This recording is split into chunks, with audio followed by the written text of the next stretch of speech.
Hello, everyone. My name is Jasmine, your host for the Digital Pieces podcast.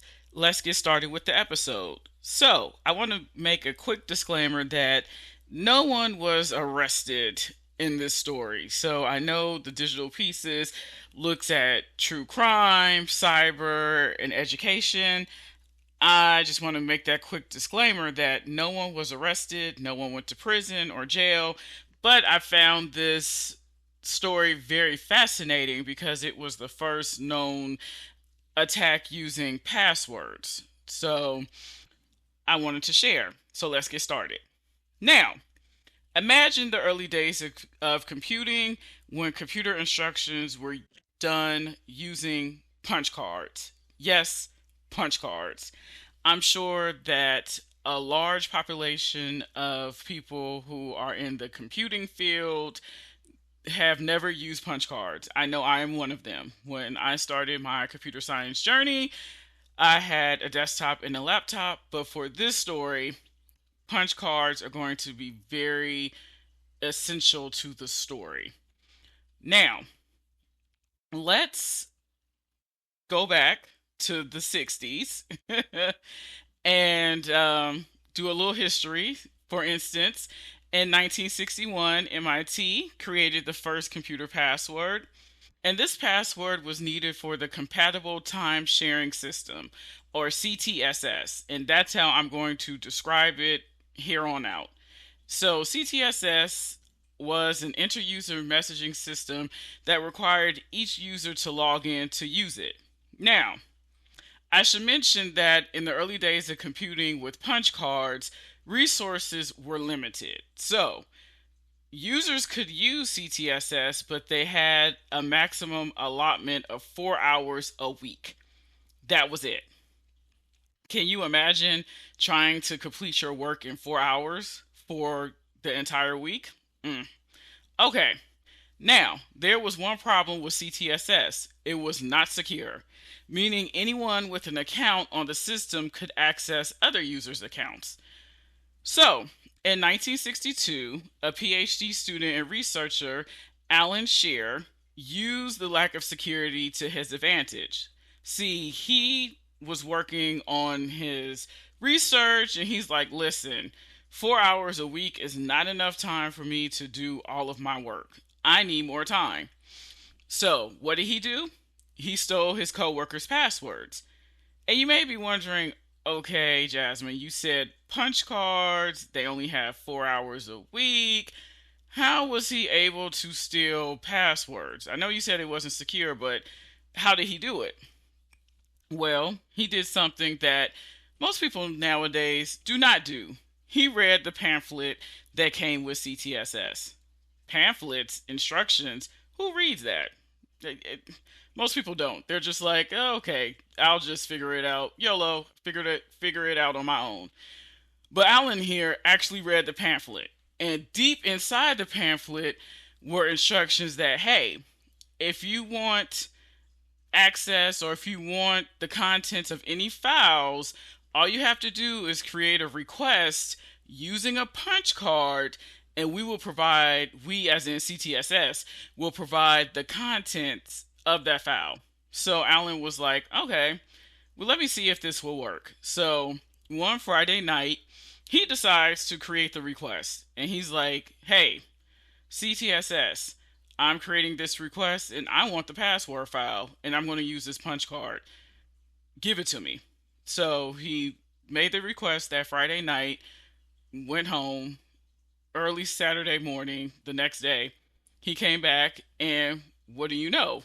He actually had the contents of the password file. It was successful. Now, here's where a little psychology comes in. And I know there's a branch of cyber psychology, but this is where this comes in. When Alan received the password file, he felt a little guilty. Because he was like, listen, I want more time with CTSS. This 4 hours is not enough. Yeah, I have everyone's passwords, but this is a lot. Because now I have the keys to the kingdom, and I don't know if I really want all this. This is a lot of responsibility. So what does he do? He makes copies of the password file and shares it with his friends because he's like, hey, now if I get caught, everyone's going to get caught. It's not just me anymore, it's all of us. We're in this together.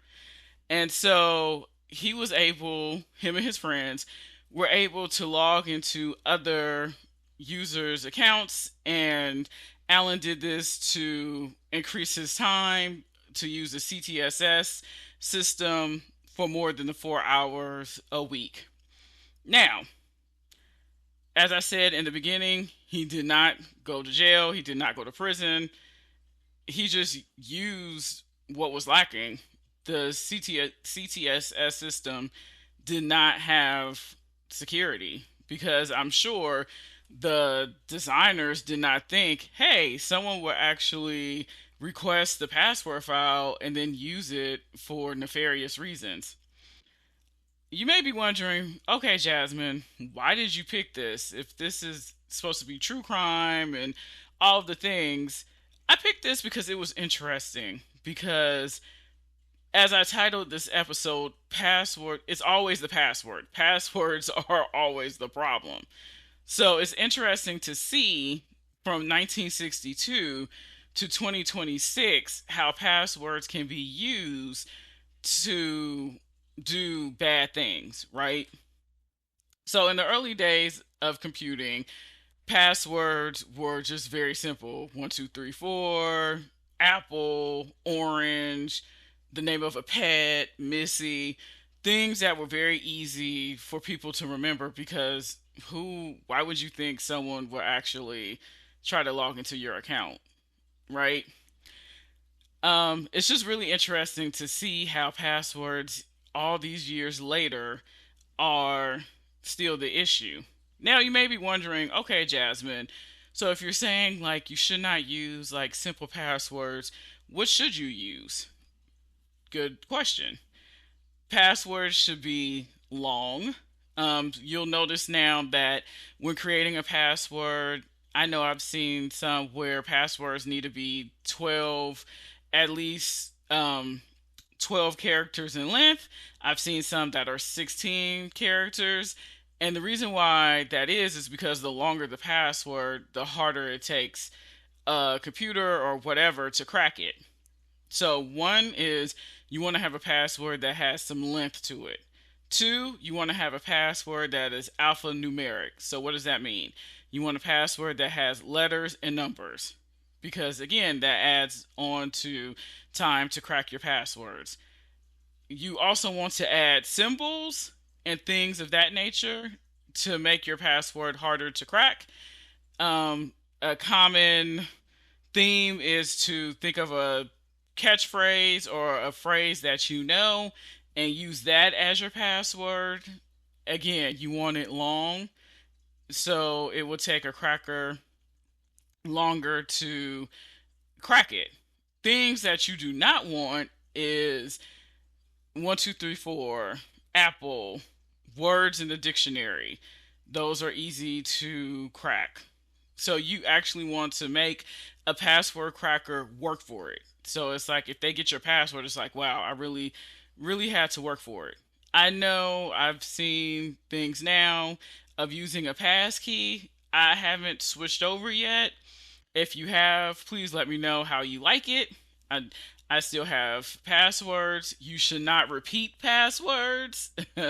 So, what most people have is like a password manager to where you have like one master password and then your other passwords are saved in this vault or repository.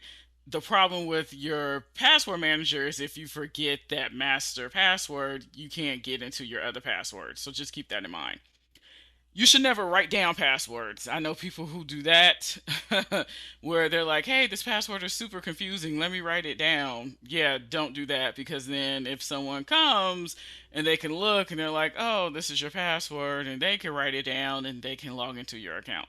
So, again, I just found this to be very interesting how from 1962 to 2026 we are still having password issues. Now, my question to you, if you were Alan and you had the chance to get the password file, A, would you? B, if so, what would you have done with it? And would you have shared it with other people to essentially implicate them, right?